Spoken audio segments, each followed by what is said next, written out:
అంబేద్కర్ కూడా మాకు దేవుడిలాగే అని సమానంగా పూజిస్తాం. రాజ్యాంగ నిర్మాత భారతరత్న అంబేద్కర్ విషయంలో అమిత్ షా చేసినటువంటి స్టేట్మెంట్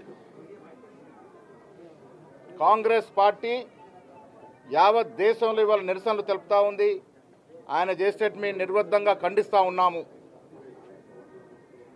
అంబేద్కర్ను కించపరిచే విధంగా చేసిన వ్యాఖ్యలు ఈ దేశ ప్రజల గుండెని గాయపరిచింది. మేము కాంగ్రెస్ పార్టీ తరఫున ఇవాళ శాసనసభ్యులము, శాసన మండలి సభ్యులము, మంత్రులము, కాంగ్రెస్ పార్టీకి చెందిన ప్రతి కార్యకర్త కేంద్ర ప్రభుత్వాన్ని డిమాండ్ చేస్తూ ఉన్నాం. అమిత్ షాని హోంమంత్రి పదవి నుంచి తక్షణమే బర్తరఫ్ చేయాలి. తద్వారా దేశ ప్రజల యొక్క గాయపడిన మనసుని కొంతమేర